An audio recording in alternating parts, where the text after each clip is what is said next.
"Sir, you can't sleep here. This is private property," the security guard says as 79-year-old Michael Thompson wakes up under the bridge with his few remaining possessions in a torn garbage bag. The early morning commuters walking to work cross the street to avoid the homeless veteran. Someone calls the police about the vagrant disturbing their neighborhood. Michael's trembling hands clutch a muddy Bronze Star medal, the only thing he saved when the flood took his house, his wife of 50 years, and everything else he had worked for since returning from Vietnam. What happens next will restore your faith in humanity. If stories like Michael's remind you why we must never abandon our heroes, hit that subscribe button and tell me in the comments about a time someone helped you when you needed it most. Let's support those who served. 6 months ago, Michael Thompson had been living a quiet, comfortable life with his wife Rose in their small house by Miller Creek. They had been married for 52 years, raised 3 children, and were enjoying their retirement together. Then Hurricane Helena hit. The flood came without warning in the middle of the night. Michael woke up to water rushing into their bedroom. He tried to get Rose to higher ground, but the current was too strong. She was swept away before he could save her. Michael barely escaped with his life, clinging to a tree branch for 6 hours until rescue crews found him. When the waters receded, everything was gone. His house, his car, his wife, and all their belongings had been washed away. The insurance company denied his claim, saying flood damage wasn't covered in his policy. FEMA assistance was tied up in bureaucracy for months. His children lived across the country and were struggling with their own financial problems. At 79 years old, Michael found himself homeless for the first time in his life. The homeless shelter downtown had a waiting list 3 weeks long.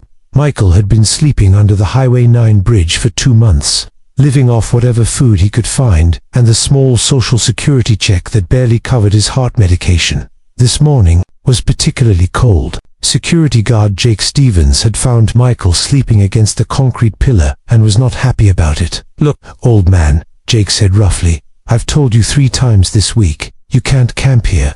This area belongs to the Metropolitan Transit Authority."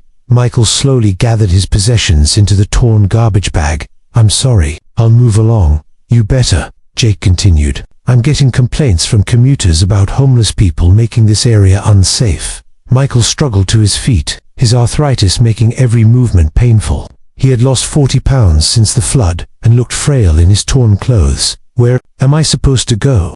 Michael asked quietly. "That's not my problem," Jake replied. "Try the Mission on 5th Street, but don't come back here." Michael began walking toward downtown, carrying his bag and leaning heavily on a piece of wood he used as a walking stick. That's when Captain Jennifer Rodriguez saw him.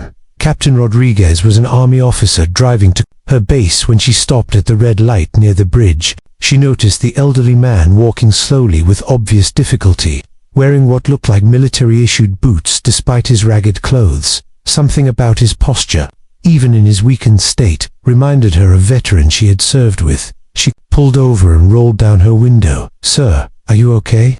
Michael looked up, surprised that someone was speaking to him kindly. "I'm fine, thank you." Captain Rodriguez noticed something glinting in Michael's hand. "Are you a veteran?" Michael hesitated, then nodded. "Army, Vietnam, 1967 to 1969. Captain Rodriguez immediately got out of her car. "Sir, I'm Captain Rodriguez, United States Army. What's your situation?" Michael's eyes filled with tears. He hadn't talked to anyone about his problems in weeks. "I lost my home in the flood 6 months ago," he said quietly. "My wife died in the water. I've been living under that bridge since then." Captain Rodriguez felt her heart break.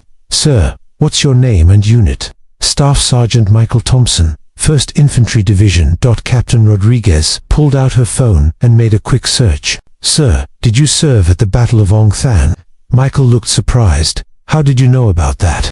"I studied that battle at West Point," Captain Rodriguez said. "October 17th, 1967. Your unit was ambushed by a much larger enemy force." Michael nodded. "Sadly, we lost a lot of good men that day."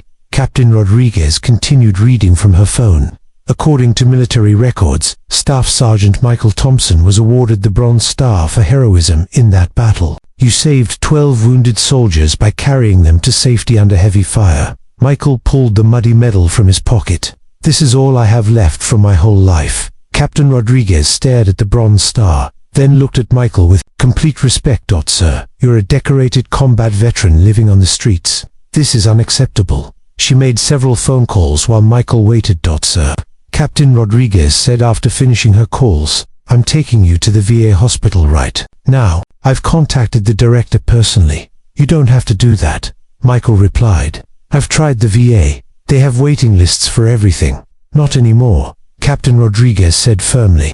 You're getting immediate priority treatment. She helped Michael into her car and drove him to the Veterans Medical Center. When they arrived, Director Patricia Williams was waiting for them personally. Sergeant Thompson, Director Williams said, I'm embarrassed that a Bronze Star recipient has been living on our streets. This should never have happened. She turned to her staff. I want Sergeant Thompson in our transitional housing program immediately. Full medical evaluation, mental health counseling, and benefits review.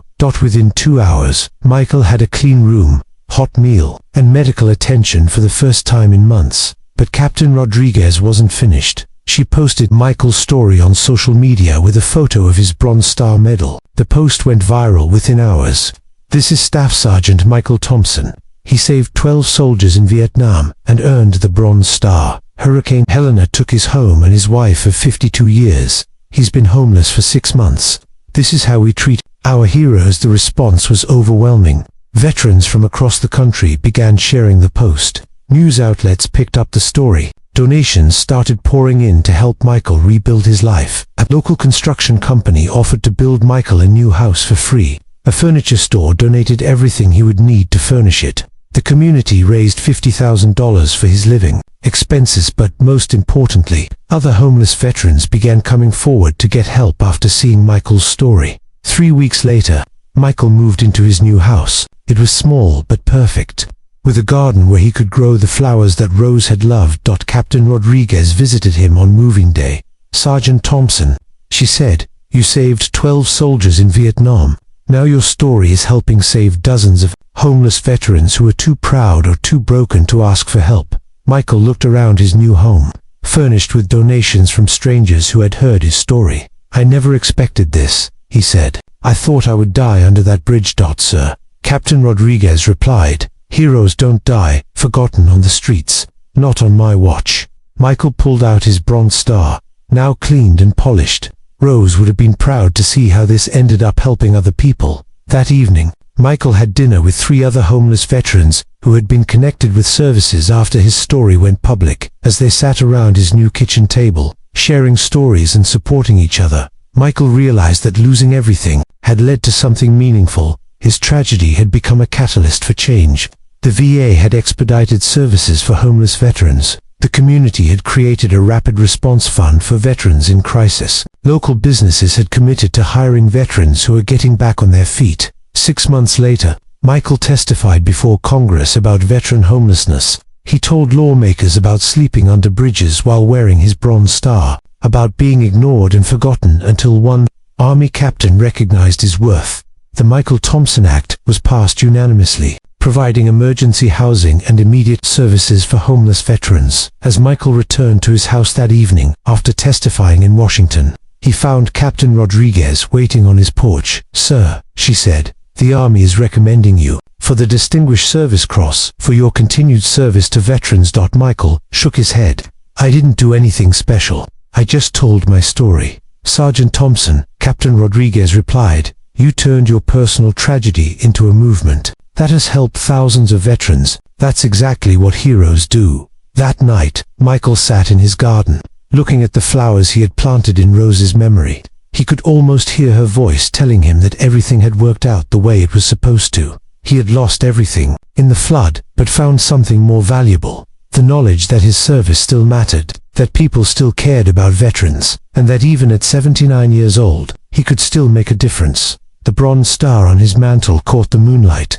no longer muddy and forgotten, but clean and proud, a symbol of service that had saved him just as surely as it had once saved his fellow soldiers. Under the Highway 9 bridge, a new sign now stood. Michael Thompson, Memorial Veterans Outreach Center. No veteran sleeps here alone. Because one Army captain had recognized a hero when she saw one, and refused to let him remain invisible on the streets he had once fought to protect.